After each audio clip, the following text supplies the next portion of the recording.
Well, We can have our meeting come to order, please. Good evening, everyone. Y'all would stand for the Pledge of the Allegiance.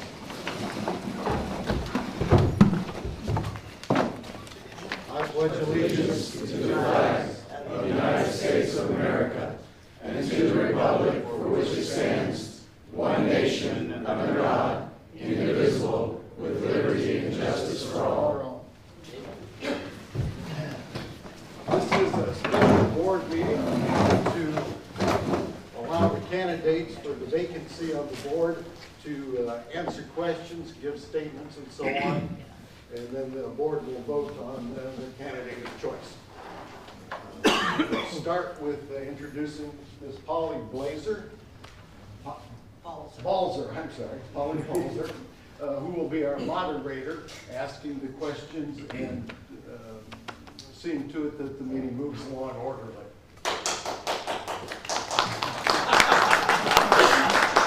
Polly has her own fans. All right. So the format will be that the candidates will give a 2-minute opening remark, followed by questions from the board, followed by a 1-minute closing remark, and then the board will assume the dais and take their vote. And shall we begin? Polly, you want to carry forward? Should we start with Mr. Brown? Do you want to do a 2-minute introduction or opening statement? Is the mic on? yes. It's down. Thank you, Polly. I'd like to thank the board for hosting this meeting and giving us this format to let everybody know who we are. My name is Dan Brown, and no, I'm not the author. I'm a banker. I was regional CEO for BBA Compass Bank. I retired last year, and I'm now I'm still on the advisory board of directors of the bank. I think I can add value to this board, and can, particularly assist Nick, I think, with some of the financial and treasury issues that he might be addressing in the future. I have financial knowledge, experience to be able to work with the accountants, auditors, and financial advisors. As a banker, I work with municipalities and nonprofit entities and helping them set up their investment policies, lending them money into depository services. One of the things that I would like to see us do, besides putting together an investment policy for the organization, is I'd also like to consider seeing if there's an insurance company that we can reinsure some of the bulkhead catastrophic damage that might happen in the future. I don't think the organization has done this recently or in the past, and I think it's something we should look at. Lastly, I believe I can get along with everybody on the board. I believe that having split votes is not a bad thing. It shows the membership that things were fully considered. But I also think that a gentleman is someone who can disagree without being disagreeable. I think I'm a gentleman. Thanks.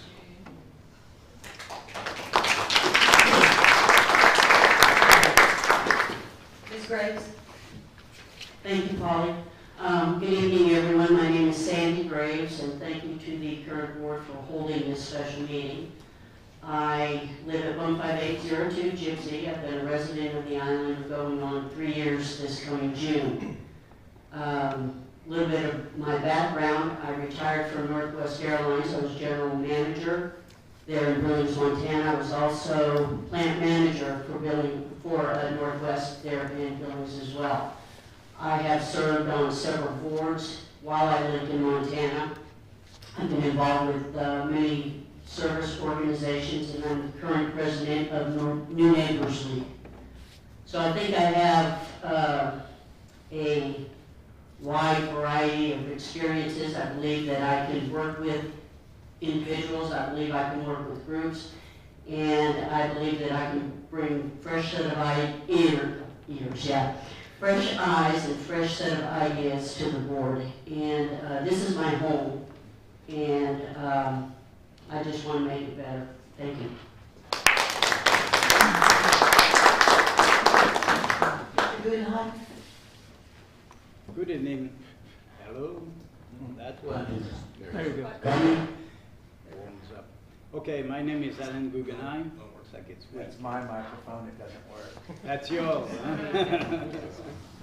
No, you got three. Oh, it's stereo. Needs a new battery. My name is Alan Guggenheim. We moved to the island from the south side. We used to be in King's Crossing development in July of 17. Bad timing, 2 houses during the hurricane. But, we live on Cartagena Court, and we have a great bunch of candidates here, so it will be hard for the board to decide, I think. But what I bring is a very long and pretty rich background, both as a civil engineer as well as a CEO and board member of private as well as public companies of different size, from the 10 million to the billion. But also I have been involved, more or less pushed by my wife often, and asked for people like this time in different HOAs. Prior to moving here, I was on the board and I became treasurer of King's Crossing HOA, which had a history pretty similar to the things I've seen happening here, with a change of direction and a little bit of tension, and trying to and get that moving slowly like a turnaround in corporation like I've done. And prior to that, that was about a few years. Prior to that, we lived for a few years in north of Houston, and I was also on the HOA. Why? Because first, you cannot complain if you don't help and participate and volunteer. So, and I used to be involved. I like to be involved. I've been a member and on the board of many organizations. I worked on the city street committee with Ellen there, and I think I can also bring to the board quite a lot of experience and knowledge and good relationship with everybody. Once we fight before the vote, once the vote is taken, there's only one direction, is whatever the majority has decided. Thank you.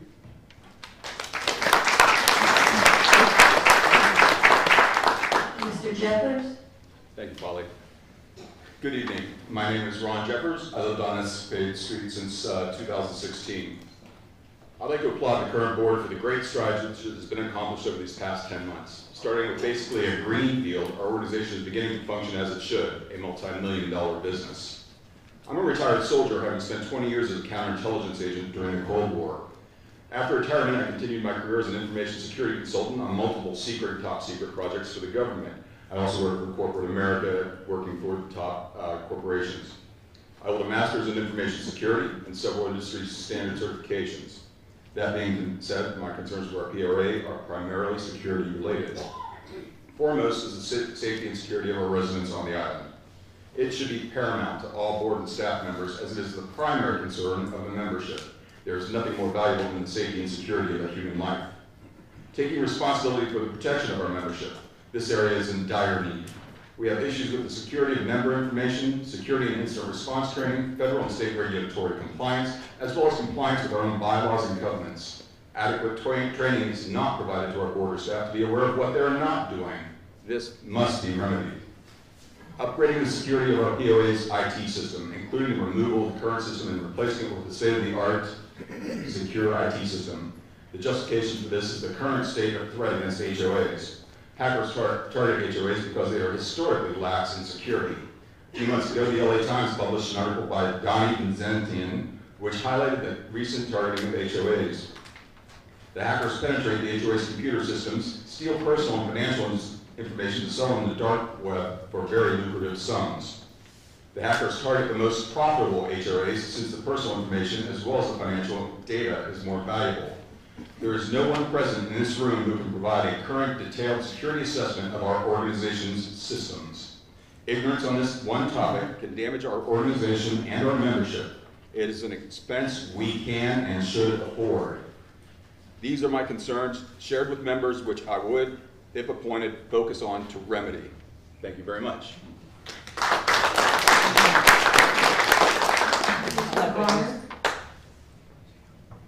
First of all, I want to say thank you for this opportunity. welcome all members. I don't have a prepared speech, so I'm going to borrow Ron's. You can borrow mine. He's back. So why am I sitting here? Can you get a working microphone? So what? Yeah, This is. Check, check. that's that. I'm going to sing a tune now. So why am I sitting here? Very slim chance that I'll probably be selected because I've been highly critical of several board members. I'm here tonight because people ask me, Kim, get in there. You know, originally, you know, they asked me, get on the ballot for the election. I did that. Then I saw several other people who I admired, and they really wanted to run. So out of courtesy, I pulled my name out. Some people got upset, hey Kim, I wish you were running. And then again, they asked me, put your name in please, you know, see if you could get appointed. That's why I'm sitting here. Slim chance, but you know what, I'm an optimist. And I ask each board member, okay, use your independent judgment. Vote based on a person's qualification, their integrity to do the right thing, and no nonsense attitude to do what's best for the homeowners, each homeowner. Vote as if today is your last day and think about your deathbed. With integrity, are you going to do the right thing and select the right person? They're great candidates here. I know that. My qualifications, corporate world, 30 years, GE, Exxon, blah, blah, blah. Government, EPA, working with DOJ, DOE, City of Corpus Christi. I was a department head, so I know all the workings dealing with government because we need to work close with outside entities to get stuff done. On the island, it's not just us secluded. We've got to share the responsibility and also the cost of maintaining the island and improving upon it, okay? Do I believe I can work with each board member? Heck yeah. Am I gonna speak my mind to each one? Hell yes. Do I think as an independent? Hell yes. Do I go with the party line if there's a party line? Hell no. I'm an independent. And that's what people respect about me, because I don't give a flip about any party line. Only thing I worry about is get it done right for the people. That's what homeowners want. They're sick and tired of hearing all this drama as that word is used. Thank you. Mr. Potter? Is it good? Yeah, that's good. Thank you. I've got one. My vision is a community that is safe, property values that are maintained and increased, and neighbors that help neighbors. I wrote out this speech very nice and detailed, came out to about 1 minute and 50 seconds. Not really. There are two groups in this island that are fighting for control and running the politics on the island. They do this by supporting candidates that agree with their positions, and they provide financial support and organizational structure. I have friends in these groups, but I don't agree with their tactics. Unfortunately, they destroy candidates through their social media and gossip. People's lives are being destroyed. Controlling groups have shut down businesses they do not feel followed their direction and have destroyed reputations and integrity. Is this really what you want on this island? I am running as an independent with no commitment to any group except the property owners here on the island. No special interest. This destruction of character has to stop. This destruction of character has already begun. I am sure many of you have heard or saw next door post in an attempt to run me out of this election already and destroy my family and my family's reputation. I don't quit. I don't run away from a fight. Let's go out and I'm gonna get it out and in the open. I'll explain this one time with the hope that people outside the group care more about getting things done than destroying families, businesses, and people. Approximately 15 years ago, I was in the middle of a nasty divorce. This is something I don't care to drag out in the public. At this time, I was employed as Director of Education in a large South Texas institution in McAllen. Any gossip you hear about lease disputes from 15 years ago should be put to an end and directly related to my divorce. I hope that this is a point forward. Any group or any person who attempts to defame, shame, or demean other candidates to achieve their political control is silenced. When you destroy people who are running for an unpaid volunteer position, you not only destroy that person, but you destroy the lives of many others. For example, I'd like to introduce my wife and my two boys in the back here to support me, Lauren, Trenton, and Mr. Corbin.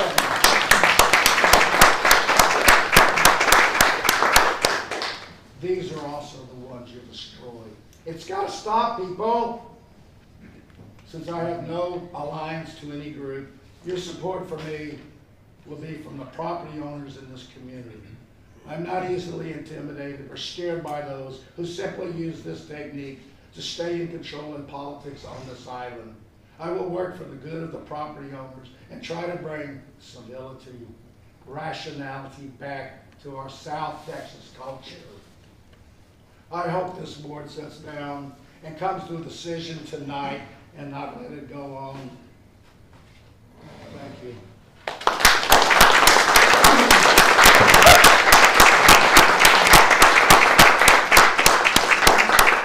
Mr. Rickerson? Thank you. My name is Alan Richardson. I'm from Nebraska, but I live on Aquarius Street. My wife and I have spent the last 50 years building dreams and operating our own businesses. We were farmers for 20 years, had a trucking business for 20, ranchers for 10, and for the last 2 I've been doing consulting.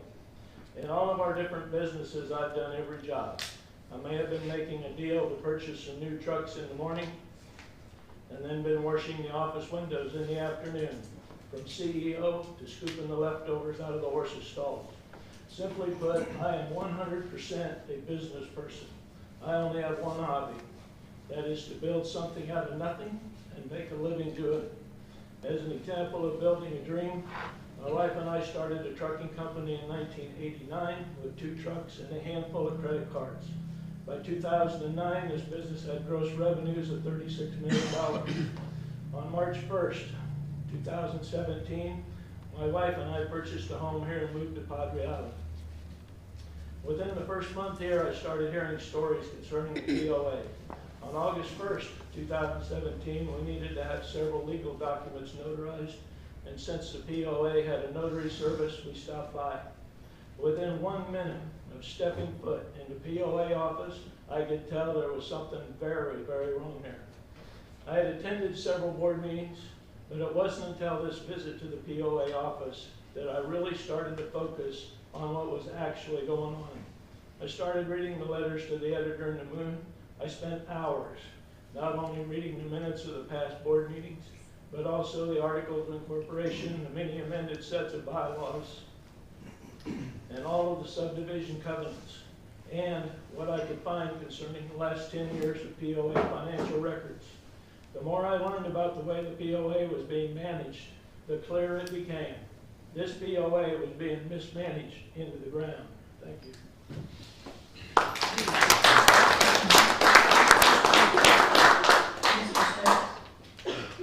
Thank you, Polly. Thank you, everybody, for coming. Thank you for considering me. I'm a newbie to the island. My wife and I moved here a little over a year ago, built a beautiful home. A little history, we were in California, and I left all my California stuff back there, so don't worry, I've been fully vetted. I was in the fire service for 34 years, went up through the ranks. We lived in a historic district, the second largest historic district in the nation. I've been on many boards, both public and private boards. I've seen the good and the bad, and I've always stayed consistent. That consistency is honesty, integrity, and always be willing to accept you may not be right. And when you think you are right, express that you are. But you have to get together. My wife and I came out here, fell in love with the island. One trip, we were sold. Bought a lot, built a home, see a lot of people in the community. It's a beautiful community. I always said when I retired, I'd get even more involved with community work. I want to see it stay a beautiful community, continue to thrive, and get along. We're neighbors, we're friends. I've been in the meetings where you want to wring each other's necks, but when you leave that door, you're not a board member, you're not a committee, you're a neighbor, you're a friend, you're a person in this community, and you strive to improve it. Thank you for listening. Mr. Wise? Thank you, Polly. My name is John Wise. My wife Karen and I live on Binnacle Street. And since we've been living here, it's been amazing how easy it was to make friends. We've got an incredible neighborhood. Our particular street, everybody knows each other by name. We know each other's kids. We go to each other's houses. We sit around a fire pit at night together. And people from other neighborhoods have started stopping by, which is amazing. We have dog walkers coming by and just want to become part of this. That's the way I like to have the island. What I would bring to the board is a call for civility, which I brought up one time before in an open meeting, and compassion for our neighbors. Let's start caring more about our neighbors and less about ourselves. I spent 34 years at Jewel Dye Mold Maker, and basically that job was enabling other people to work. We designed, we built, we maintained, so people had a job when they came in the next day. And part of that was, for 16 years, I led skilled trades teams. And if you have any idea what kind of skilled trades egos are out there, they won't fit through a truck door. It's unbelievable. I made the comment, I think, one time to Marvin, that part of that was like herding snakes with a toothpick and a Q-tip. And actually, it's probably easier to do the snakes. So my ability to get along with people, I think, would be a really good part of you being a board member. Thank you.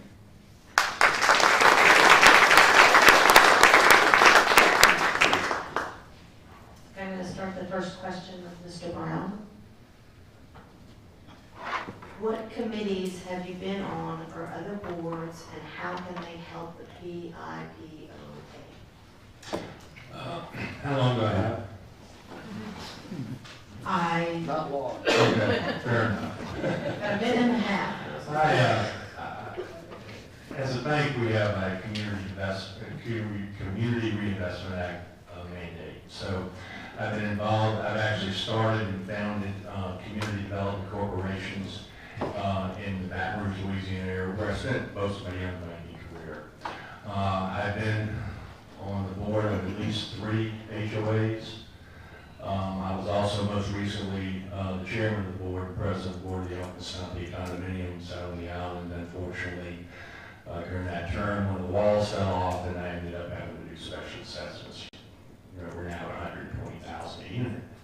But so I've dealt with adversity. But I think if you go out there and look at the Elk and Southie, you can see how nice it's starting to look. We've got 1 building left to do. I promise you that did not happen easily and comfortably, but I think everybody now is very much on board. I think that, did I answer the rest of the question? What was the second part?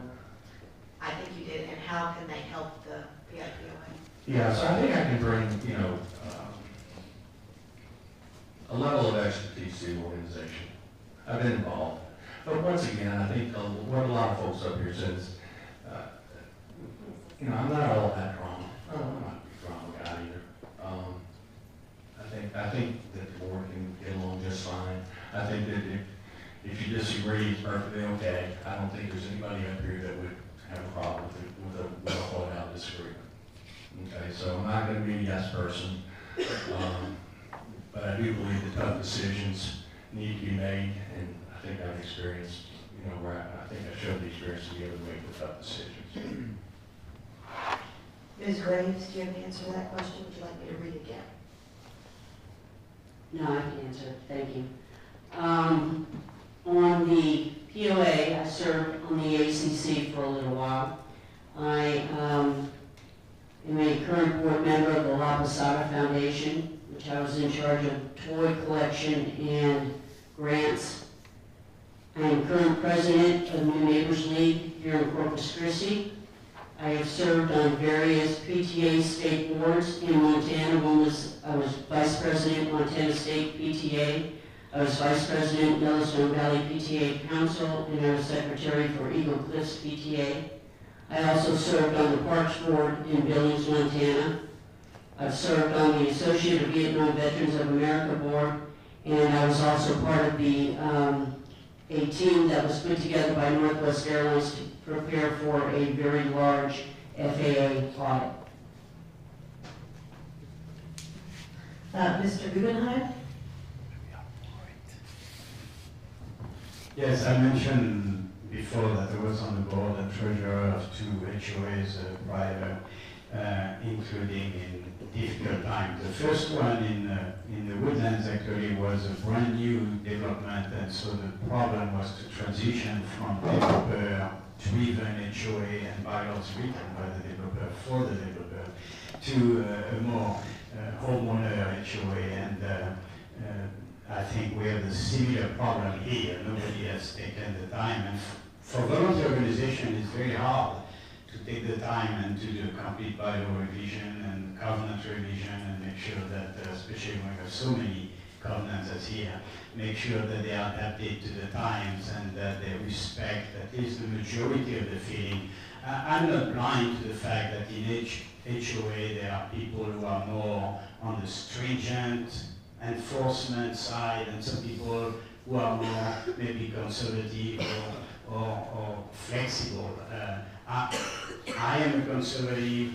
I think my house is my castle, and as long as I don't bother the neighbors, as long as I don't reduce the value of the properties around, I think enforcement should be limited. So you know what you get with me. I've been also obviously involved in many organizations. I was on the board and president of the Rotary Club in Kingsville. I was on the board of the Chamber of Commerce in Kingsville. I'm on the board of the World Affairs Council. I'm on the board of the Corpus Christi Navy League, and I just finished my terms as president. And by the way, I finished it a little bit early because I believe in term limits. I like to serve, that's why I accepted to volunteer, but let me tell you, I'm not a professional, I don't want to stay there forever, and I think we need to have rotation of people. New blood gives new view to issues and sometimes gets us out of a rut. So I'm not planning to stay very long if selected. And definitely I'm listening to people because I think that's very important. But the board has to make a decision. That's the way it is. And I'm getting a message from the board that we do need to keep it to about 1 minute. So just a warning, Mr. Guggenheim, next time I'm going to keep you to 1 minute, and moving forward, let's try to keep it to 1 minute. Mr. Jeffers? Okay. For my leadership roles, I'll start with the Army. I was a senior leader for 15 of the 20 years I was in, which meant that I was responsible for not only the safety and welfare, but the health and training, dispute resolution, everything involving keeping our troops safe. And on top of that, I was a security specialist, and which meant I was responsible for the entire organization, leading up to being a sergeant major for I-4S4, where I served for a year in charge of 1,500 soldiers from 33 countries. This was NATO in partnership for peace countries. So trying to organize and being fully responsible for 1,500 people who didn't all speak the same language was quite a challenge. I enjoyed that time. Additionally, I was a 2-time theater special agent in Asia, where I was responsible for all the operations and investigations of the intelligence field in all of Asia, which meant I had to coordinate all the activities with all the agents, special activities which could not be disclosed, of course. So we were exceptionally diligent in our work there. Additionally, post-Army, I served in local, district, and state positions with the VFW for 15 years. Positions included adjutant, which if anyone knows what an adjutant is, it's the combination of logistician, treasurer, and staff secretary. So all in one. And I did that for a total of 6 years. And then I was junior vice commander for 2 years. That's about 1 minute. Mr. McGuire? Well, I guess the most important board or committee that I belonged to was probably Boy Scouts. You know, I learned about integrity starting off there. That's been my entire life. I'm still live by the motto of Boy Scout. You know, help others, be good. You know, beyond that corporate world, starting with Exxon, I was a board member of what's called Excite. We went out, fixed people's homes that couldn't afford to fix their own homes. Working with Habitat for Humanity, I was a board member for that. United Way, I was a board member through various corporate organizations. So what can I bring to the table? Serving the community, listening to the community, working with others. You know, everyone has differences of opinions, but my nature is problem solving. Our whole life is problem solving. Break it down to the simplest form, keep things simple. You know what? We all can disagree on some, but base your disagreement on facts, not on emotions, not on conflict of interest whatsoever. Problem solve. Keep it simple. Mr. McGuire? Mr. Potter? Yes, okay. I served on numerous boards in educational management, educational administration. I served on the boards that reviewed publications by other professors, sat on the board, reviewed it and accepted and or revisions. Served recently until, I guess, about 6 months ago on the executive board for emotional intelligence. It's an organization that has an international dedicated to leadership and emotional skills. Some of my companies that I've owned, I've served as the CEO for some of those corporations, committees. At the university when I was a college professor, I served on numerous committees. They always have a committee for you to serve on, a safety committee and a hire committee, and so I chaired many of the committees, real familiar with Robert's Rules of Order. Mr. Richardson? So, yeah, I'm not a very social person, so I don't spend much time on boards or hanging around with a lot of people. But back in the 70s, I was on a school board, on a school district, and it was a small sand hills in Nebraska. We got down to 6 kids in the school. So one year at the school meeting, we all voted that everybody go home and get some more kids. Next year, we came back to the meeting and nobody obeyed, so we closed the school down and sent them to a bigger school.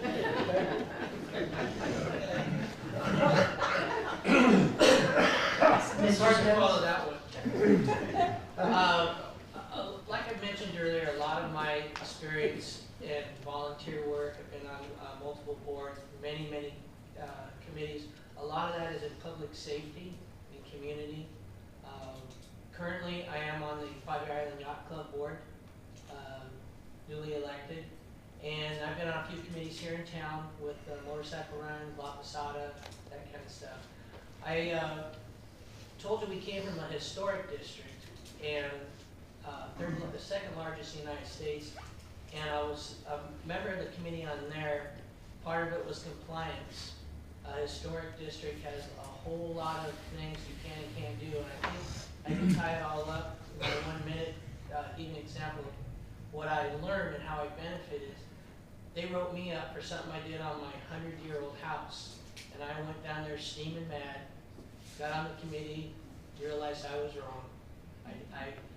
People look at it on how it affects them financially and emotionally. Sometimes you got to look at the community.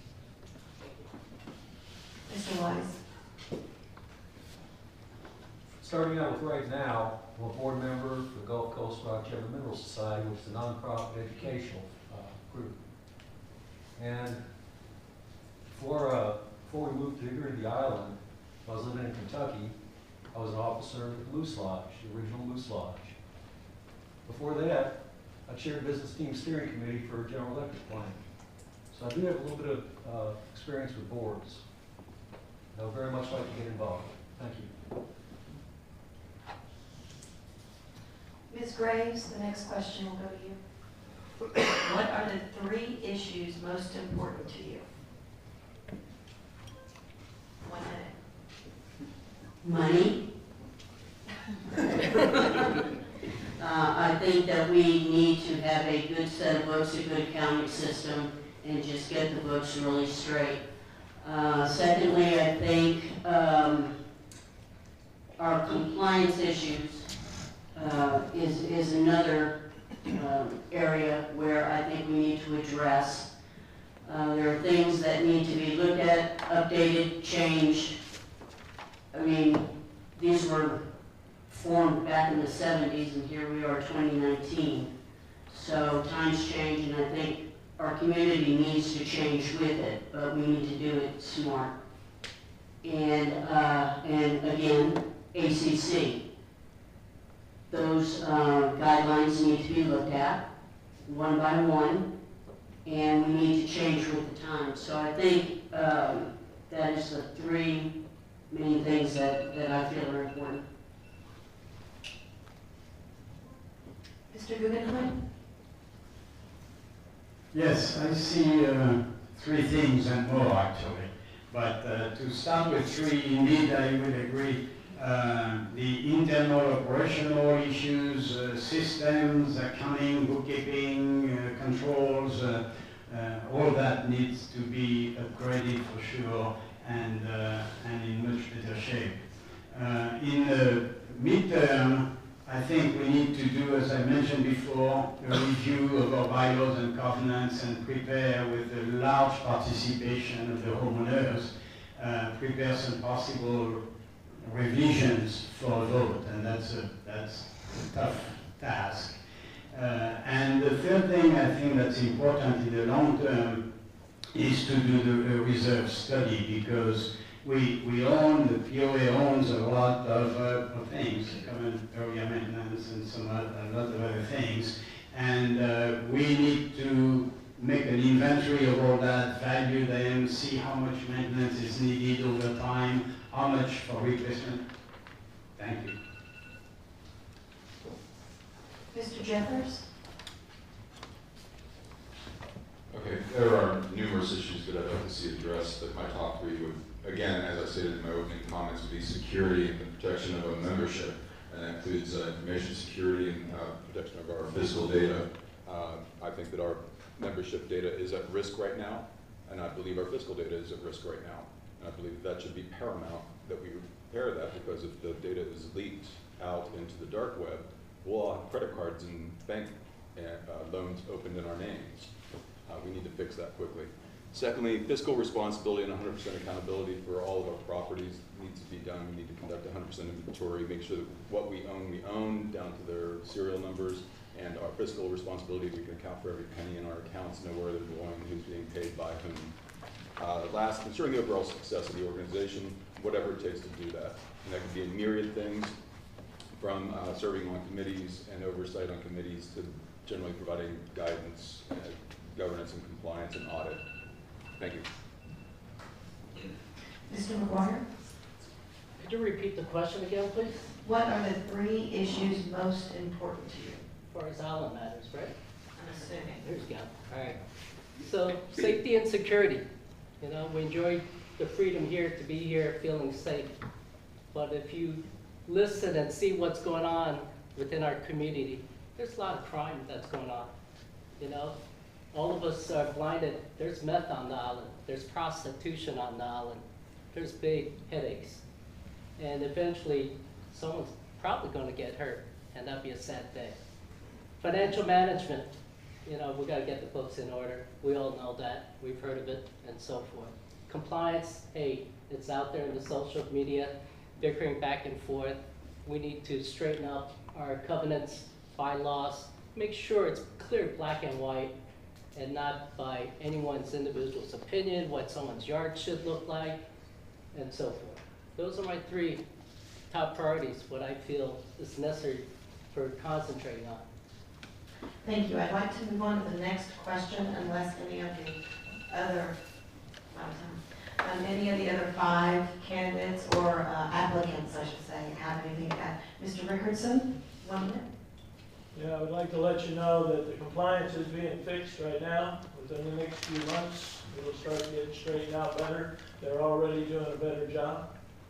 And my idea would be for the ACC, somebody needs to tell them whether they have any authority or whether they don't. And if they don't, shut them down. And if they do, turn them loose. Thank you.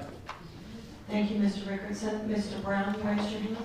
Yeah, the 3 things that I would think that I find the most important that I'd like to see addressed are the make sure we have an investment policy that discusses how much money we want to have in the overall stock market as opposed to CDs, laddered CDs, etc. I would also like to make sure that we have enough money to pay for our bulkheads. We don't. $9 million to me is nothing with what we're going to need to ultimately cover bulkhead repair. We have to consider a reinsurance policy, I believe, on that. Even if the premium is relatively large, I think ultimately we owe that to the membership. And then the third thing would be to do our best to follow Texas Code 209, our articles of incorporation, our bylaws, and the individual protective covenants for each particular neighborhood that's part of it.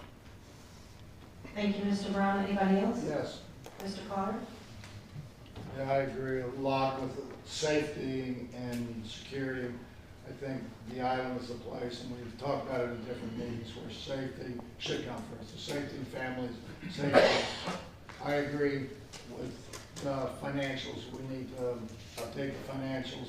I sat in on the budget when the accountant came in and talked to us about the budget. The accounting, from the accounting standpoint, in terms of financials, they need to be specific and not generally in terms of the posted things. So a person in the community, one of the property owners, can sit down with a balance sheet or one of the other financial statements and see where the money is being spent and where it's coming from and things like that. Agree.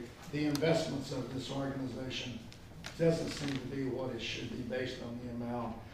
I know there's some lower percents being paid on some of, I think, CDs and things for that amount of money. It seems like. Anybody else? Mr. Stokes? Thank you. Real quick, I won't be specific on different issues because I'm not an expert on all of the issues, so I'd rather just not subscribe to one issue. But the 3 things most important to me on a board: honesty, integrity, and compassion. And I think that covers all your issues. If you're honest with yourself and the people you're projecting to, you get through a lot of problems. So when you hold something back or you're not honest, the problems start. Integrity.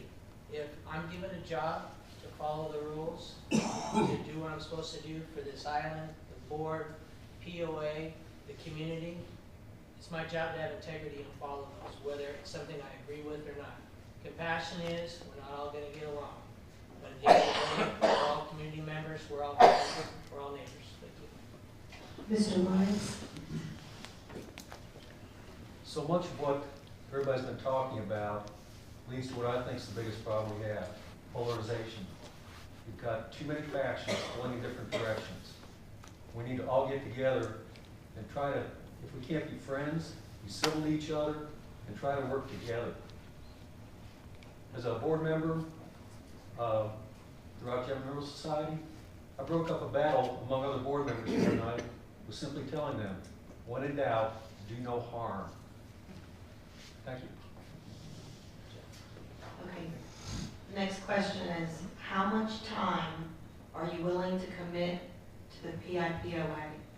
Mr. Guggenheim?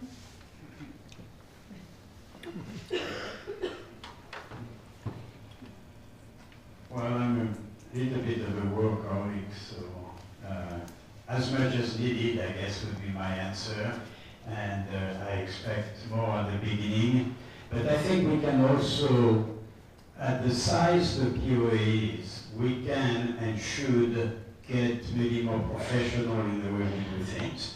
Volunteers are great, and it's fantastic to have involvement.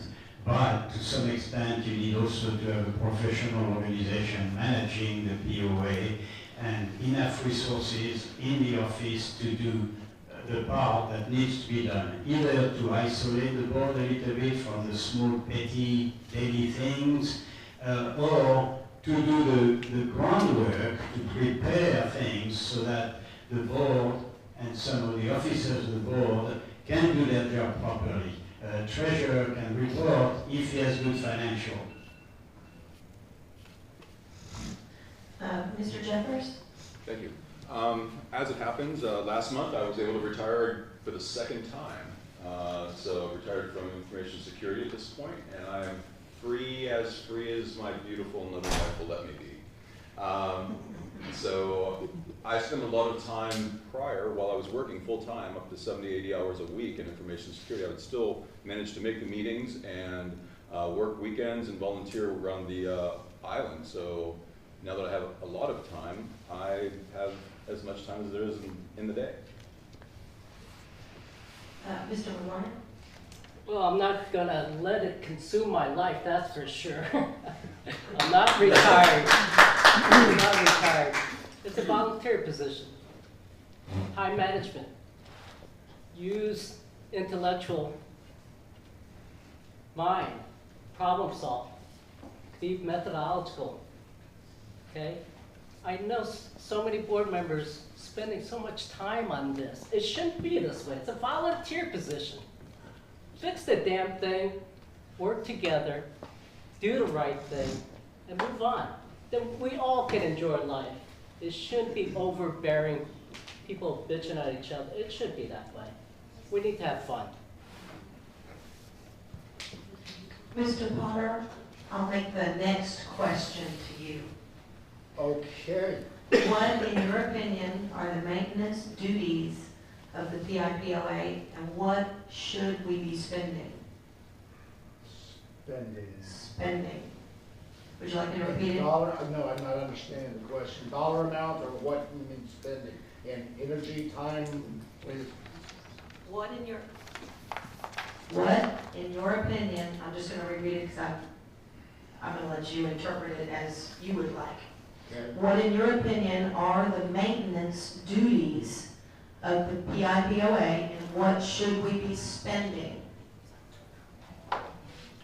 Okay, well, the duties of maintenance is like it is another, when I was administrator in education, the duties are to keep facilities clean and those kinds of things. Don't know how to elaborate. I mean, maintenance, I've gotten the buffer out because the custodian wouldn't buff the floors and buff the floors. I don't know, right? In terms of cost, if you're asking me what it should cost, I mean, it depends on the number of people and the salaries of those people, if that's what you're talking about. The park, for example, the park was contracted and the grass was put in. I wouldn't think that the maintenance of the grass burrs growing up would be something that would be involved here, so I guess that's it. Mr. Rickerson?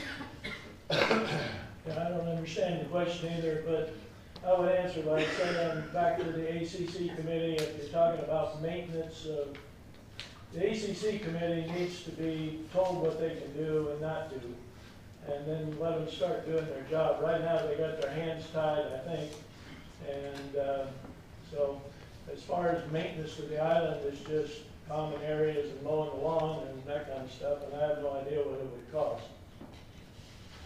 Mr. Stokes, I'll ask the next question too, sir. If you are selected, what would your personal goal on the board be? You know, right off the top of my head, personal goal is to keep this community beautiful. I expressed that earlier. I'm very impressed with it, and that would be my goal. As a board member, get along with other board members, and as I mentioned just earlier, honesty, integrity, and compassion is what you need to do that. So pretty much my goal is to continue to progress this community, keep it, and move it forward in the direction it's going, solve problems, get along with each other, and move forward. Thank you, Mr. Wise. What would your personal goals on the board be? My personal goal would be to see the board moving ahead rather than fighting and moving laterally. I think that's what we need to be doing. I think that's the benefit of the entire community. Thank you. Mr. Brown, I'm going to ask the next question to you, sir.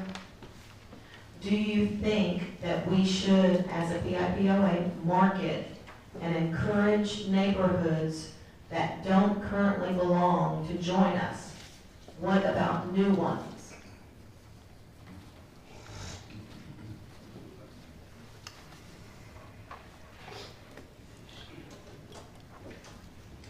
I think we ought to, but I don't think we're going to be very successful where we are right now. But I think we absolutely ought to. The new section that's going to go open into Smitterbond just lost to the developers there. It would be very nice if they would participate in our association. So yeah, I'd like to try to do it, but to be candid and honest with you, I think with the bulkhead situation, I don't see why they would come in. They would be too risky for them. Ms. Graves? I have to agree with Ms. Brown. You know, the more members we have, the more solvent our POA will be. You know, there are those neighborhoods now that don't belong to the POA, and the minute they have a bulkhead problem, they're going to be crying to the POA. So, yeah, I'd like to see them all of us become one, but like Mr. Brown said, I don't think that's going to happen.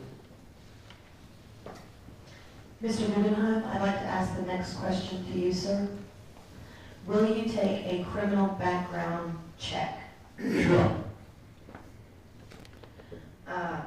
Mr. Jeffers, Yes, ma'am? will you take a criminal background check? Yes, ma'am. I just passed one for the school over in Flower Bluff to be able to work with the children there. I'd be the first one standing in line to take another background check. Is there anybody on the board that would like, or on the applicants list that would like to add anything? Mr. Potter? Yeah, I think it's a good idea. I know that when I was the principal, superintendent, for my superintendent certification, you have to do a thumb background check, thumbprints, everything, so I don't see any problem. Holly, I think there's a section in the Texas State Code that actually kind of encourages developing a background check. It's standard business practice. Mr. McGuire, I'll ask the next question to you, sir. As a board member, do you commit to following state law, bylaws, covenants pertaining to the PIPOA, sir? Absolutely, and I would submit myself to background check. I have an FBI clearance, so I come from a law enforcement family, and like I said, it's all about Boy Scout integrity, doing the right thing. All right, so absolutely. Mr. Potter?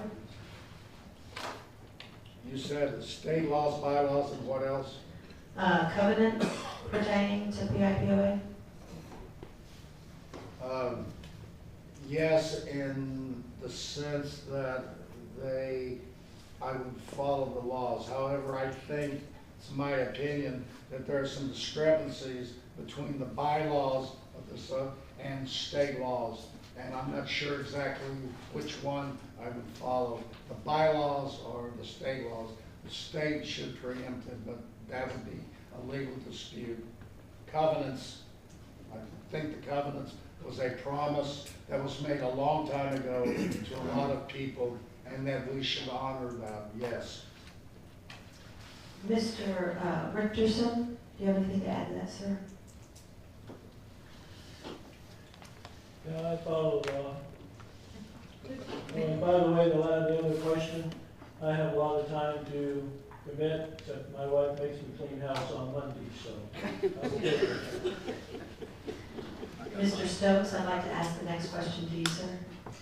What area of the PIPOA would you like to specialize in? I would fall back on what I fall back on what I'm comfortable with and my history. My history, my comfort zone is usually in public relations, getting along. Code enforcement, I've been involved in that, both good and bad. It's a big part of what we do. And I think I can help a lot in those areas. And like I said, getting along with other board members, but the community, and bring us all together. Mr. Wise?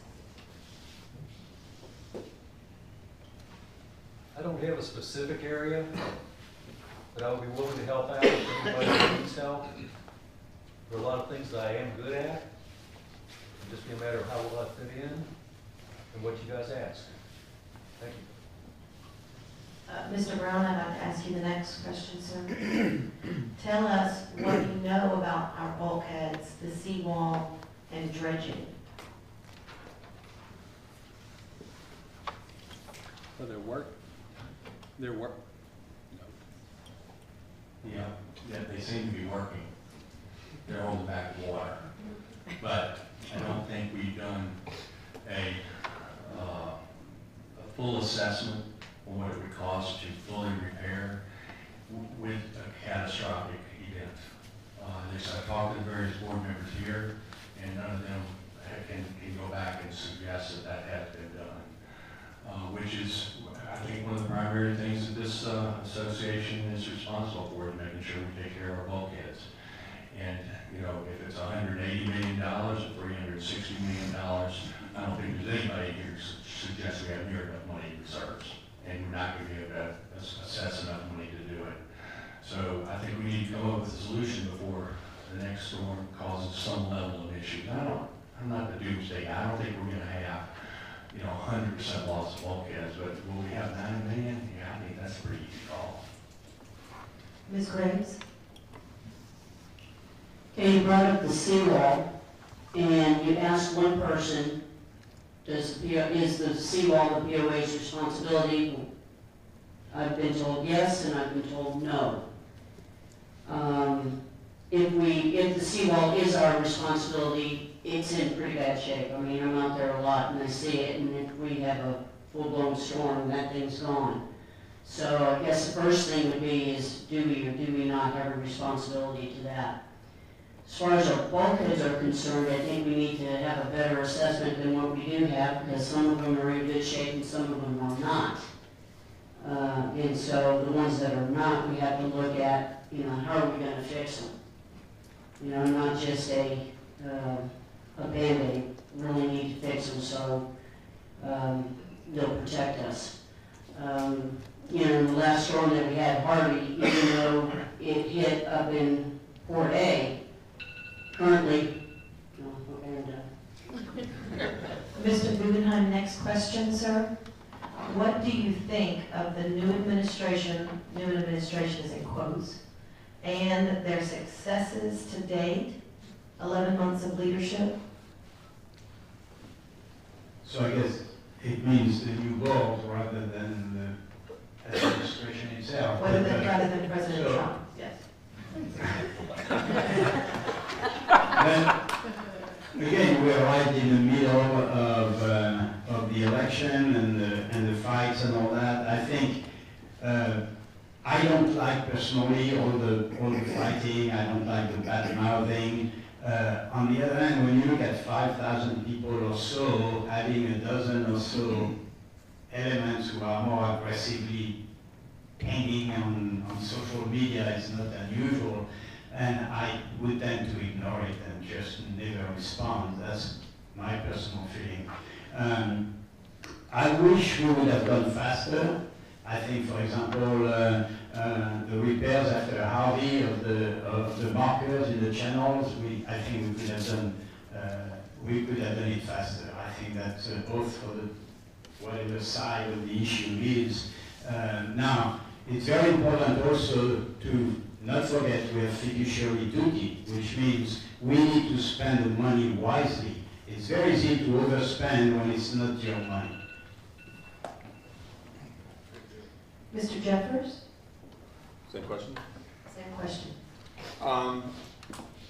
Well, I believe I covered that in my opening statement where I said I applaud the current administration for their great strides that they've made.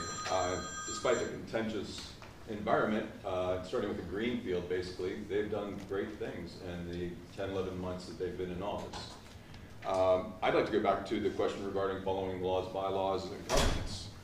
My answer to that question would have been yes, and I would do so to the fullest extent, as well as creating a course and a mandatory annual training for staff and board on all laws, governance, and bylaws, which they would have to sign afterwards to prove that they had actually understood them and know what they're doing in their roles. So I would take a leadership role in that area.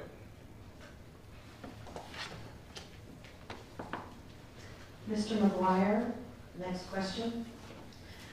Do you think how long you've been a Padre Islander matters for a board member? No, not at all, but the applicant for this position needs to clearly understand the issues and the challenges. Otherwise, why even put your name in? You gotta fully understand and how to problem solve. And I want to take that question previously. I think the current board administration has been doing a good job under the circumstances, enormous circumstances, the challenges that confronted them. So my kudos. Things take time. We want things to get done faster, but there's a methodological way of going about it. People also need help. Board members need help, need proper guidance. If it involves legal matter, need a good attorney, need good engineers. Okay? I got contract management experience. You know, my priority would be making sure things get done with integrity, do it right, do it timely, with no fuss, and keeping it simple. Mr. Palmer? No, I really don't. I don't think that there are people that have been here a relatively short time that seems like they could be a real value and help to the property owners that run the organization. There are also those that have been here a very long time that don't seem to be much help to the organization. Mr. Rickardson, next question. Do you believe that self-insuring 32 miles of bulkheads is a responsible thing for the PIPOA to do? Do you have any ideas? Depends on how much it costs. No, I don't have any ideas. I'm not an insurance person. I would like to go back to one of the previous questions. I think the new administration of the POA is doing a wonderful job. And if they hadn't got the new administration, this place might be bankrupt by now. No books, no nothing in the old administration.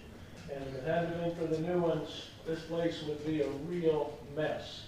And if you don't think so, you're wrong. Mr. Stokes? Can you repeat that one more time? Do you think that self-insuring 32 miles of bulkheads is a responsible thing for the POA to do? Do you have any ideas? I think the first idea that comes to mind is, I'm not an expert in insurance, and I agree with the gentleman next to me that you have to bring in an expert and find out what's going to cost, what's the benefit. Before I moved here, someone told me we hadn't had a hurricane in 54 years. It's not my fault. We had one 6 months after we got here. So you never know what's going to happen. We all insure our homes, our cars, everything for that what if. We all shop around, we find the best deal, we talk to our insurance agent, what should I do, and we take their advice. As a board member, you need to seek out those people that know what they're talking about, be open to their suggestions, and make sound decisions.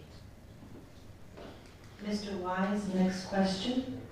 What do you think is the most pressing problem that the POA faces? I think the most pressing problem that we have got is, as I mentioned earlier, the polarization of our community. I think we have got to find some way to unify, and I think the current board is doing a pretty good job of it right now. My hat's off to you guys. Mr. Brown, what's the most pressing problem the POA faces? I think the board of directors is going to get along just fine. Whoever gets picked from this group, whoever gets elected, I think the board is going to ultimately get along fine. I think once that happens, I think the neighborhood, I think the social media, I think all that will relax a little bit. I mean, it may not, but I think the whole thing will relax next year. And so I think this will ultimately just take care of itself. But I do think that's the pressing issue. And I guess the other thing, I'll go back to the bulkheads. You must live on the canal. I do live on the canal. Ms. Graves, next question. As a board member, will you be independent and serve the members, not special board member interests? 100% for the membership. Short and sweet. Mr. Guggenheim? Yes, but I think it's very important, and I feel a little bit uncomfortable being selected rather than elected. that much. Because obviously I don't know what the whole population feels like. So the only thing I can do is tell you what I feel like and what I would be like. I said already, I'll be conservative, I'll be rather lenient on people. If the grass is a little bit high one day, okay, don't send them the cops, and things like that. So, yes, I think I will be acting on behalf of all the property owners, but I know that they have different opinions and they want different things. We have a very diverse community. You cannot satisfy everybody. So it's not an easy job on the board. And I will be fighting for what I believe in and what I believe is the best interest of the community. Mr. Jeffers, next question. What can you do to bring the island together? Well, as I see it, better community activities and relations. The full transparency that's currently underway has gone a long way to keep us informed as members, and that lets us know how our POA is working for us. And I think that as the information becomes available, the successes that are achieved as we improve and move forward, those should likewise be advertised and provided to the membership in a way that people know that their money's being well spent. And I think if everybody knows that their money's being well spent, they're well protected, their information secure, everyone will be in a better place mentally, and it won't be so contentious, I think. Mr. McGuire? I throw a big party, lots of beer. At this place. Seriously. You know, it boils down to integrity, doing the right thing. You know, we gotta live by what we say and take the appropriate actions with transparency. I live my life, it's the last day. I would like everyone else to think about that. You know, I watch faces. I see smirks now and then, me saying something or someone else saying something. It reads what you're thinking, you know? Tomorrow could be our last day. Tonight, do the right thing. Let's all do it together. I like to be a Mayberry community. I love that show. I like to build a pavilion where we can have weekend festivities, get everyone together. You know, this is a small island. We can do it. We can do it. Mr. Potter, next question. How can we improve communication with members and get them involved?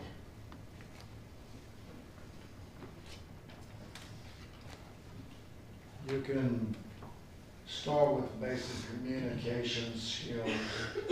You listen twice as much as you talk. You know, there's a saying, God gave me 2 ears and 1 mouth. I listen twice as much as I talk. I think good communication skills, and it's something that's a learned, acquired skill. But if you're talking about the property owners, get them involved, I think there's a lot that can be done in involving the property owners. You can have town meetings. You can have meetings more so open to the public. You can inform them what you're doing with legal contracts. You can inform them what you're doing. You can basically disseminate information to them so that they know and are a part of that decision making. Mr. Rickardson? Well, I can tell you right now, it's not gonna happen. I'm on the compliance committee. We advertised for 30 days for a town hall committee, rented a room but a whole 300 or 430 people came to talk about compliance. And that was supposedly the hot item on the island when we did that. We've had open meetings ever since. We've had 3 or 4 or 5 people come, and which is fine. We listen to all of them. But you're not going to get everybody on this island together. You can build all the darn buildings you want and invite them all to a square dance. They're not coming. They got other things to do. Mr. Stokes, next question. Why do you think this current board has so much trouble coming to a consensus? And can you help? You want that one? I want to say I like beer too. Beer in the party. That's a tough one. I'll tell you why. Because the problems that I see, a lot of it has to do with people not trusting the other person. We have to build some trust. I have to go home and say, you know what, I trust that guy. That he was honest with me and his integrity's good. And we need that trust. When that breaks down, we don't trust each other, everything, it's gone. So we need the trust. And then on top of that, we need to be able to say, okay, I'll let that go and move on. The one benefit I think that I have is I haven't been involved in a lot of this stuff since we moved here. But I've been out in the community almost every day. And I talked to a lot of faces in here. I've met a lot of people. And we go out in the community and you listen to what they have to say. Mr. Wise? I think that what I could bring would be some common sense to where perhaps we could get everybody on the same page. And what I've watched in the last couple of years has not really been that, to be perfectly honest. I've attended as many meetings as I could, and some of them have been really ugly. I don't like that. I would much rather see us be able to get something done. Mr. Brown, next question. Who do you think would be the best to be elected to this board in March? 2 candidates. Oh, boy. That's yourself. I got to do myself. All right. I look at some various people that have been working hard, doing a lot of things. I think Mr. McFadden does a good job. For me and her. Ms. Graves, same question. Well, you know, I'm not real sure if I want to answer that. Because that's kind of like, you know, that's private. It's the president. It's kind of like, you know, voting for the president. And also, if I spouted out a name that a few people who are going to decide who will be appointed, and it's not a person that they think, I'm not going to get their vote. I mean, so I'm not going to answer that. Mr. Guggenheim, next question. In your opinion, what do the members of this community want most?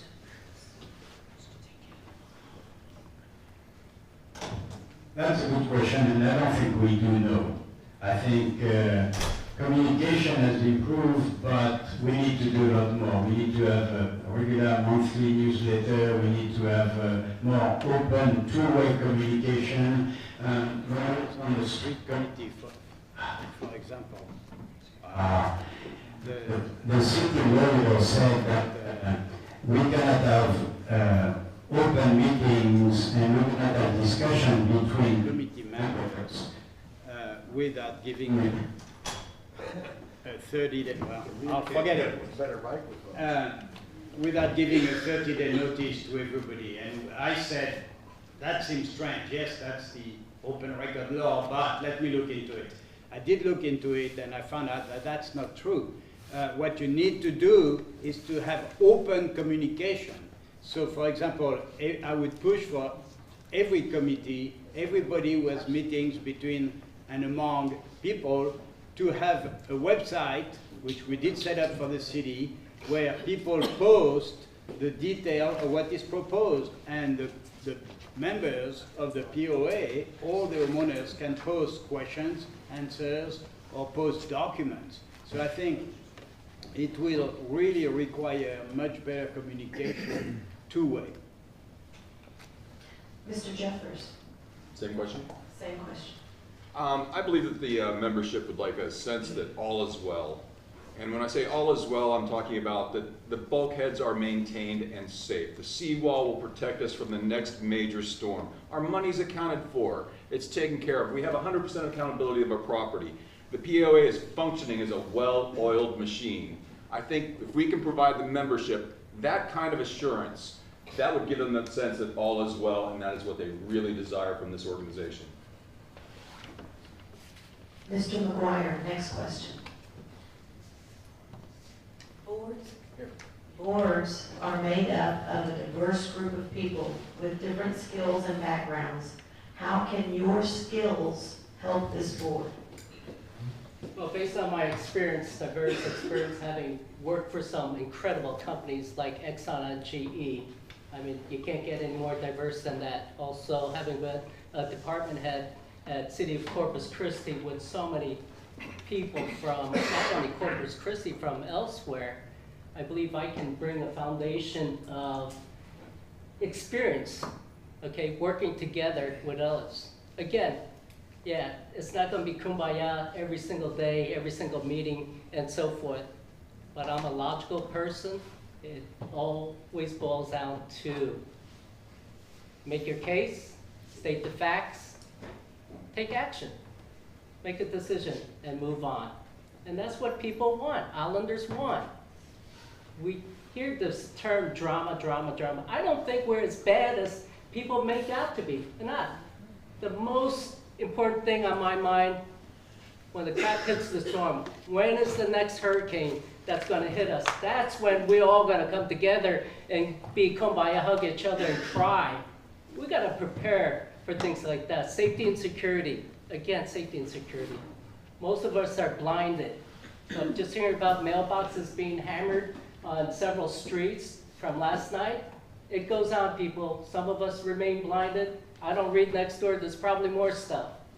We've got to concentrate on priority. I know it's not as bad as people keep on saying over and over again.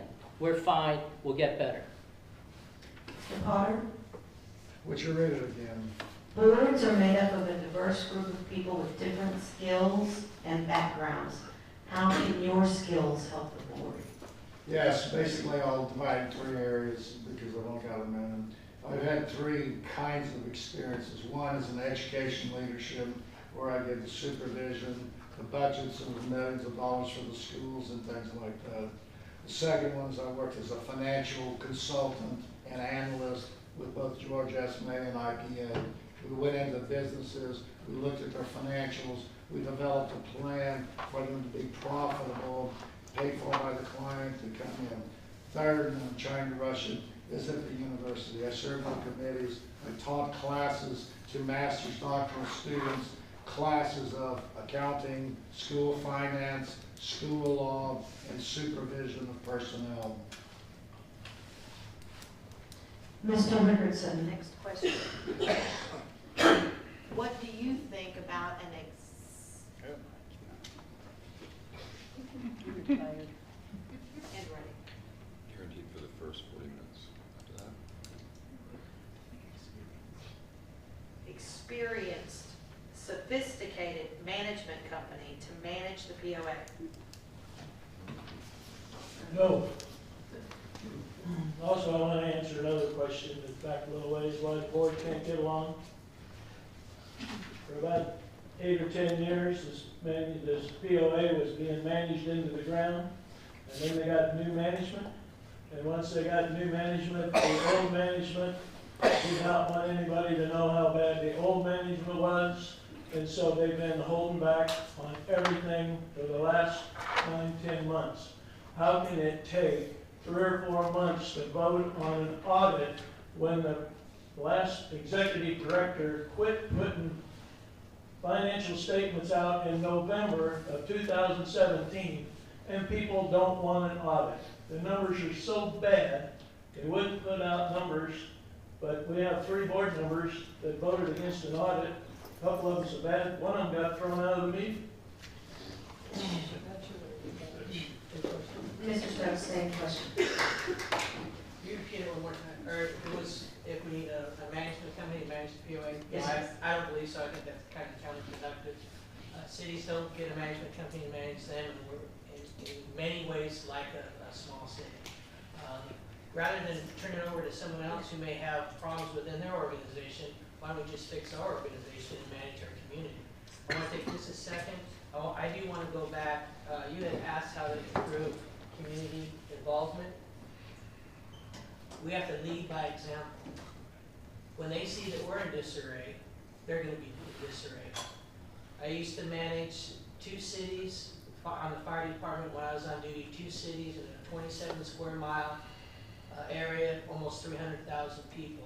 And when I got badged, my vow was that when they go to sleep, they're comfortable and know their city's going to be okay. We need to express that to our community, that when they leave town for a month and they come back, we're going to be here, and it's going to be just as beautiful as it was when we left. Lead by example, and let them judge us on that. Whoa. Right at the top. Mr. Wise, next question. Do you believe that past administrations were corrupt, and do you think that money is missing? I don't personally know if there's any money missing. I think that there was definitely some corruption simply because of some of the times I was over at the POA office and talking to various people in there who were employees.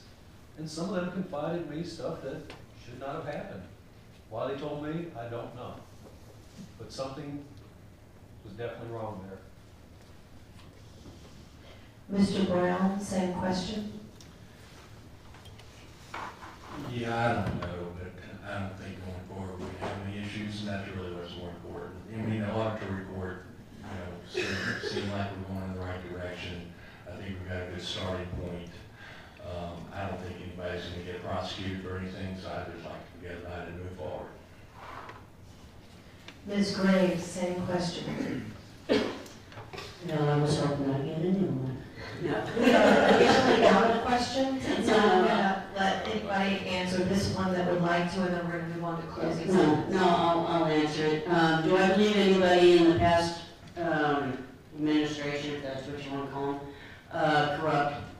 No.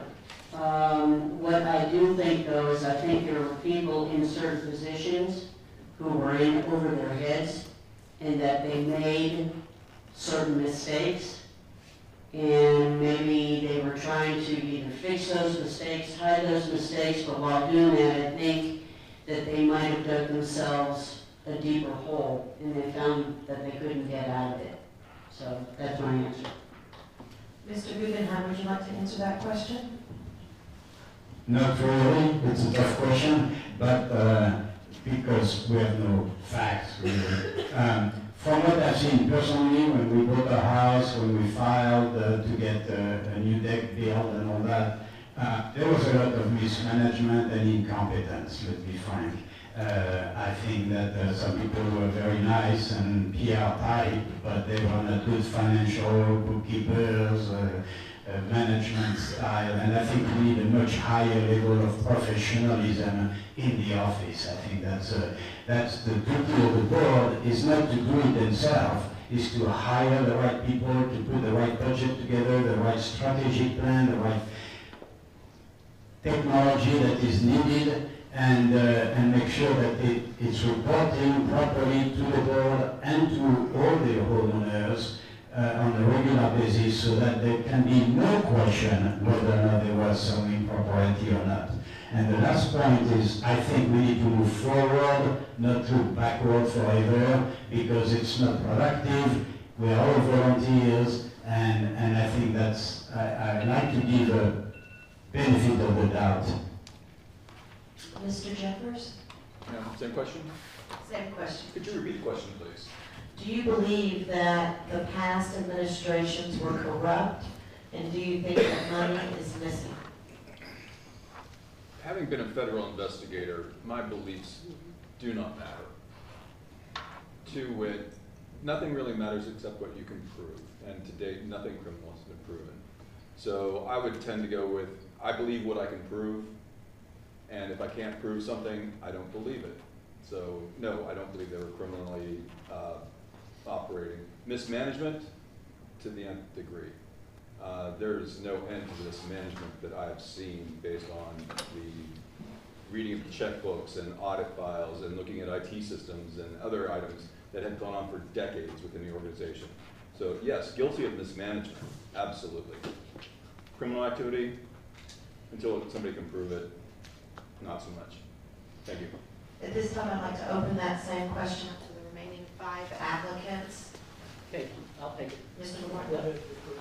Well, let's take it 2 parts, administration and operations. Operations, I definitely believe so, based on the ledgers I've seen.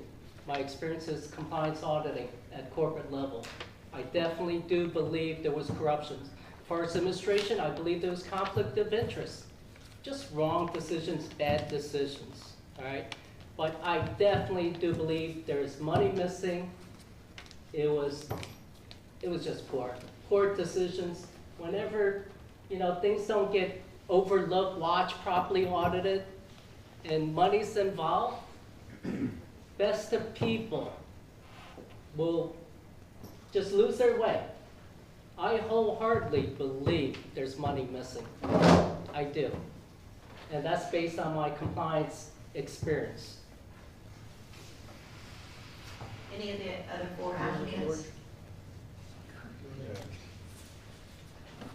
I really don't think there was corruption. The word that comes to my mind, and I've been in business for 50 years, run all kinds of businesses, the word that keeps coming to my mind when I think about this is just lazy. It was easier to mow the lots than it was to get a hold of the people and have them mow their own. So we just hire somebody to mow it, send a bill, and if they pay it, fine. If they don't pay it, fine. It just, that was the way everything was done. If it was easier to use the debit card for whatever, we just use it for whatever. So lazy is the word that comes to my mind. Not criminal, not corruption. Mr. Stokes? Honestly, I don't know all the information, and I wouldn't attempt to make a decision on that with not being in on all the current information. One little thing I learned from my grandfather, sorry for telling me a story. He's on the farm, heard a ruckus, couldn't go out there right away, went out to where the chickens were, and there was a neighbor's dog. Now, he'd been missing some chickens. There's a neighbor's dog with a chicken feather in its mouth. He counts the chickens, and one's gone. He shot it. Grandma came out and said, dinner's ready, we're having chicken. You gotta wait. You gotta wait and get your facts, and not just because of what you see, say, you ate my chicken. Let's get everything in, get complete with what you're looking for, get it done with, and move on. I agree with that. Mr. Rice, Mr. Potter, would either of you like to make a comment? I thought I had that question first. Oh, you did, sir. Mr. Potter? Yeah, I'll go ahead and address the question. Do I think there's monies missing? I don't think so. We heard a CPA come in and she discussed what. Sorry. Oh. My mistake. I was gonna say that was short, huh? That was short, man. Came in and she made no accusations that any monies were missing. So it would be my professional. No, there was no monies missing. I didn't count the dollars myself, so I don't know. In an organization, it's much easier to blame other people and say, I'm gonna point the finger. If there were sloppy things going on, it's time to be corrected and not blame. I don't see that sitting around and blaming other people and pointing, oh, you did this, is ever helpful in an organization. Okay, we're going to do a 1-minute closing statement. Mr. Rickardson, would you like to start? Sure. First of all, I would like to say that in my humble opinion, and no offense to anybody, but when everybody talks about can't we just get along, that's a joke. Why don't you all just agree with me and we'll all get along? Okay, second of all, I think I'm the most qualified person to be on this committee, business-wise. I'm not a politician, and I'm not all that sociable. My wife and I run all kinds of businesses. We've had over $150, $200 million go through our personal bank accounts in the last 50 years. We run 80 trucks for a while, and 10,000 miles a month times 12 months is almost 10 million miles, 48 states and 7 or 8 Canadian provinces. We kept track of every truck by every mile, by every state, every month. We had to pay taxes. If we run more miles in Wisconsin than we run and bought more fuel, we had to pay Wisconsin and we get a check back from California. We kept track of every gallon of fuel by truck, by state, by month. We kept track of every penny generated by every truck, every load, every month. Also, every cent of expenses the same way. I'm a business person, and this thing would run like a business if I'm here. Thank you. Bye. Mr. Stokes? First off, thank you for this opportunity to come here and listen to me. Thank you to the community that I've met with you and your support. Thanks to the other members up here. Obviously, there's a lot of qualified people up here. I've expressed myself, some of my beliefs. Gentleman next to me mentioned, why can't we all get along? That comes from a very famous incident. I spent 2 weeks down fighting fires and watched people get shot after that. So, bottom line, I love this place. I love my community. I love the people in it. My goal is to continue that, and as I have expressed, lead by example, and use those 3 things that I told you about, honesty, so forth. So, short and sweet, thank you. Mr. Wise? First of all, thank you for this opportunity. And quite frankly, I'm very impressed with the other applicants. I don't know how you guys are going to pick anybody, to be honest. I think what I would probably bring more than anything else is integrity and a willingness to work with other people. I think my communication skills are good. Typically, when I come to one of the regular board meetings, I've got at least 20 people in our neighborhood and some out of the neighborhood that I can report back to. And I try to keep it unbiased. This is what happened. This is how come it happened. And that's what I would like to continue to do. Mr. Brown? Yeah, first of all, I'd like to thank this board for this meeting, and also for the long hours of work y'all put into for this past year. I know it's been a transition year for everybody. Thank you for that. And Jim, thank you for working here. Marley, you said a few meetings back that this is like a small city, and I agree with you. I kind of view it as, you know, Jim, you're our city manager. Marvin, you're our mayor. We got a treasurer, secretary, and you know, then the rest are councilmen trying to serve the community the best we can, trying to represent the community. That's it. At the end of the day, a city council represents the community, tries to do its best. Okay. I think most of you know that in my resume and my dossier that I sent in, that I only plan on serving either the remaining of this term or if I get elected 1 term. I think everybody deserves a chance to help the community do this. Thank you. Ms. Graves? What I hope I bring to the board would be an open mind, the ability to look at whatever the issue is and look at all angles, and even if I have to, I can play the devil's advocate. This is my home. I don't own a business. The only thing I have is the best for this island. And pretty much what you see is what you get when you look at me. I'd like to think that I'm an honest person. I don't want to shoot from the hip, and I don't think I shoot from the hip. I usually think about something before I speak and make a decision. So I think that's what I would bring to the board. Mr. Guggenheim? And in all the HOAs I have served, and I want to continue that, I've tried to serve with civility, respect, and common sense, and representing all the homeowners. And why? That mic doesn't like me. No. That's okay. Double dip. According to my principles. So I think that the key factors for me, really, will be a conservative approach to governing with transparency, strict governance, and fulfillment of our fiduciary duties.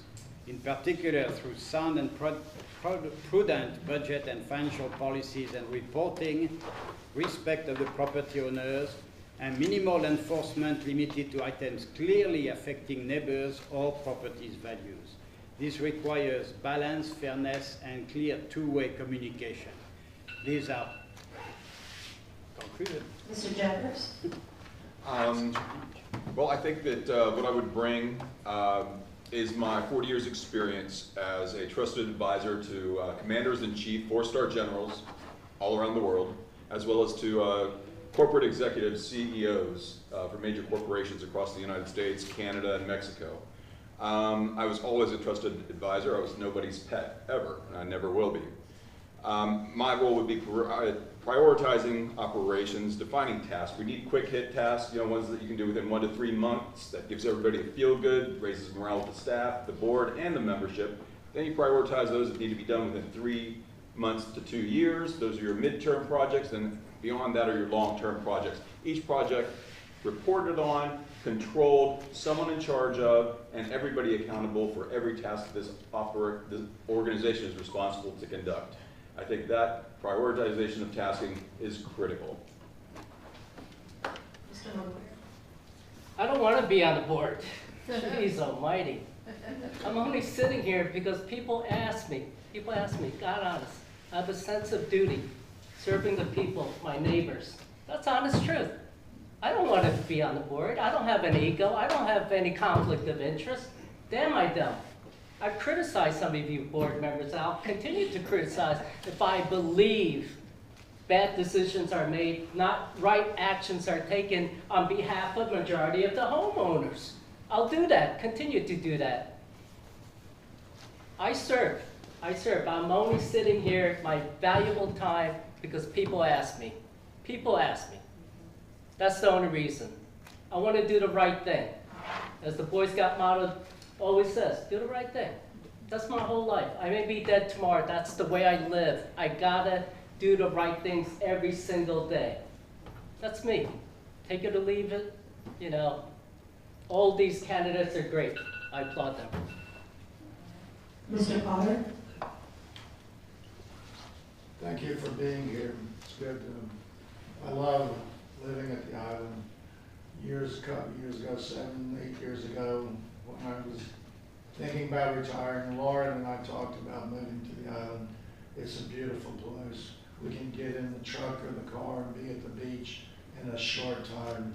I can go out and fish most anywhere around.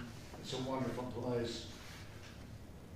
The experiences I bring, I've already told you. I worked as a business consultant and analyst. I've got an extensive school background as administration, principals, and running other things. I've been in higher ed as a professor, teaching master's doctoral classes in accounting, school law, and other kinds of things. I'm glad to be here. One thing I ask, if there's any way we can stop the bullying of candidates running for offices, and the shame that's brought is sad.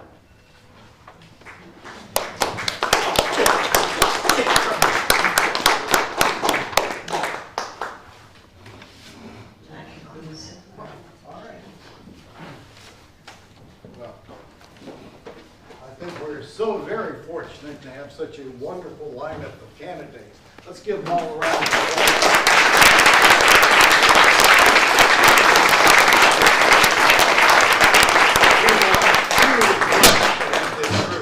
Also, how about a round of applause for Paul?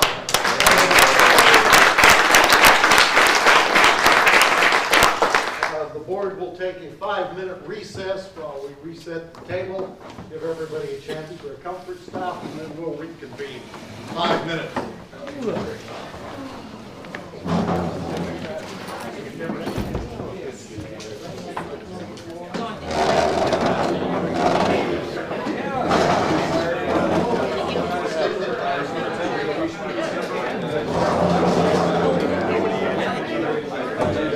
Bueno,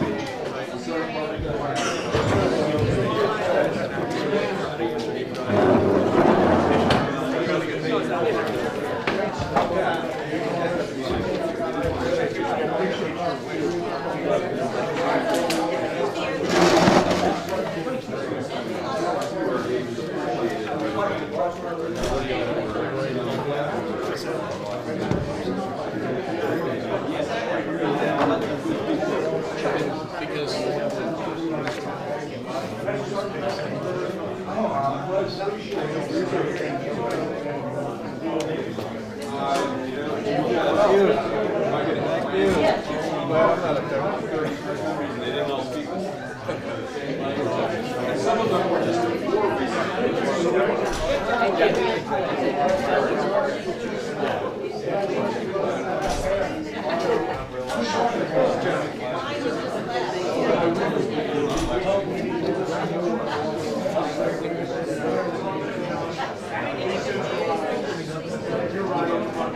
As I said, as I was Brett Moore a year and a half ago, I offered my services to the POA.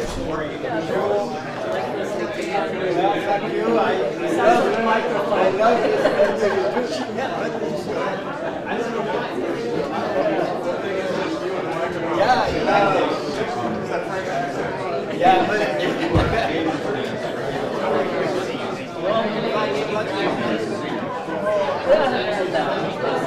Okay.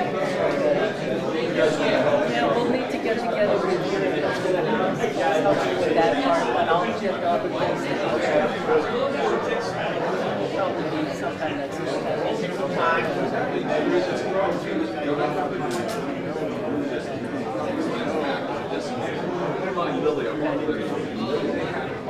I'm already checking with boxes, on the right.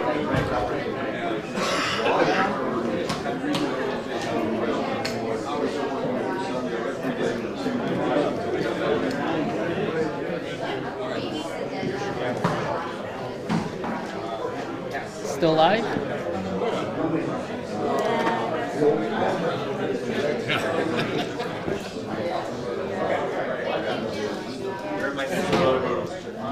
You doing?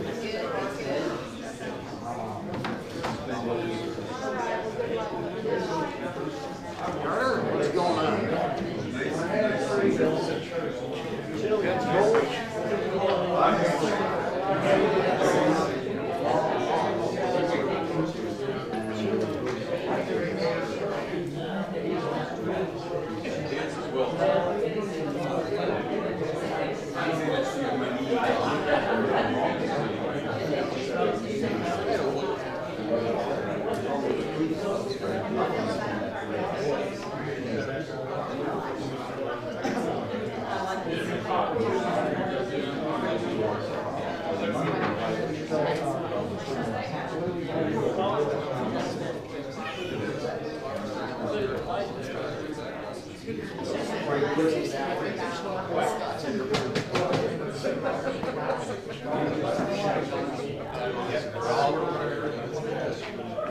If I can understand it, it is. Yeah, but I can't.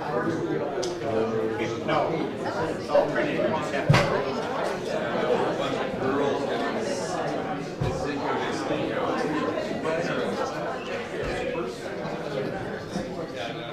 No.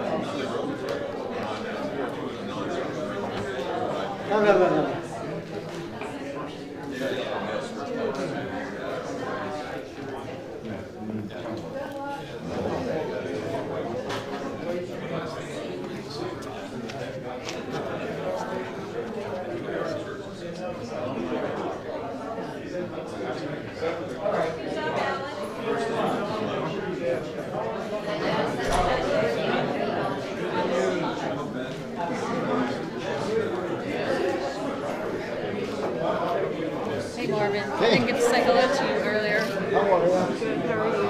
I'm doing a nice job. Yeah.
Oh, I live on the island. That's all I read. I feel like I need a ski.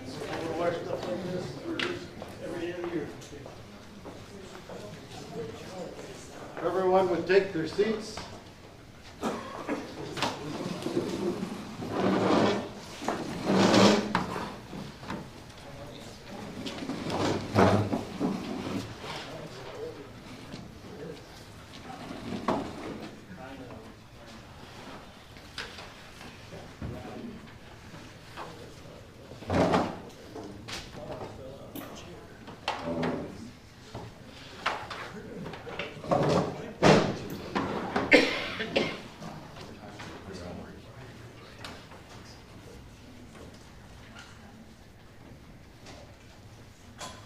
All right, the special meeting of the Board of Directors will reconvene after our short recess. Our next task is to vote for a replacement to fill Vicki Morrison's seat. Do you have ballots? I do. Would you please distribute the ballots?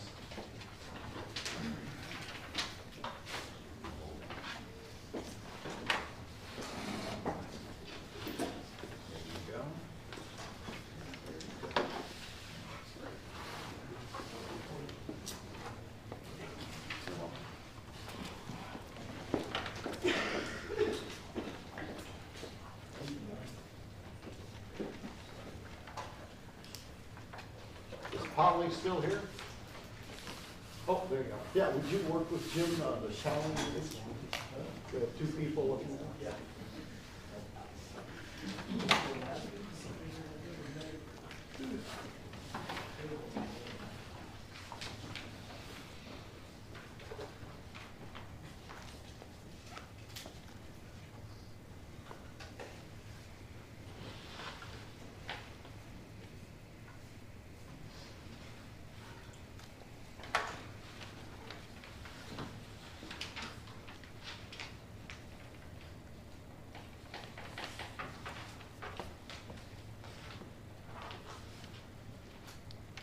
Anyone need more time?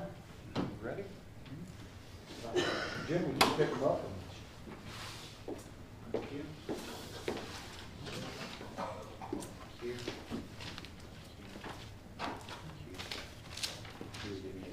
Sure.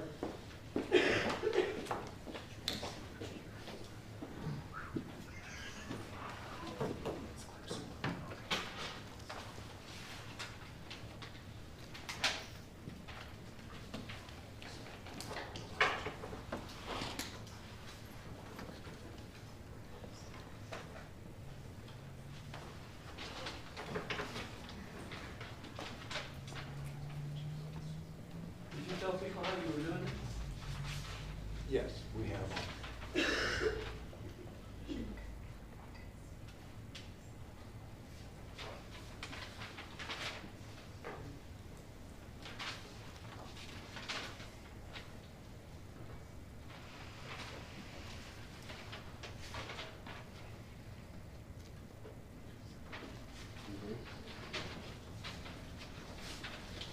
you want me to announce? Sure, go ahead.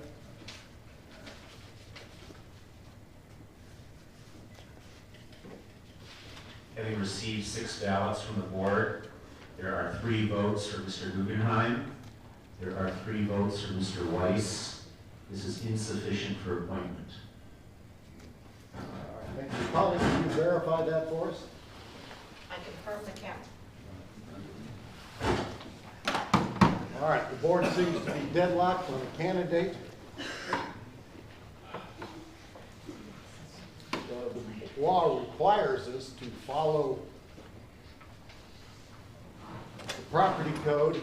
Therefore, with a deadlock, we will have to try again. Probably the best way to do this is to wait for another date with new candidates and perhaps even a new board. It is what it is.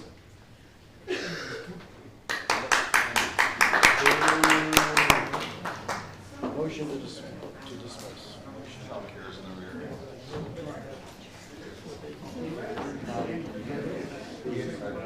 Lay that to after the election. word On purpose?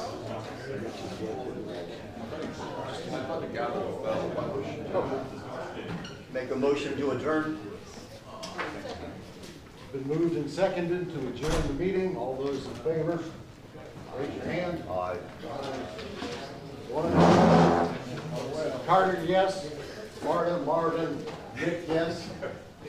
Brent, Darrell, yes, to adjourn. It's unanimous. Thank you.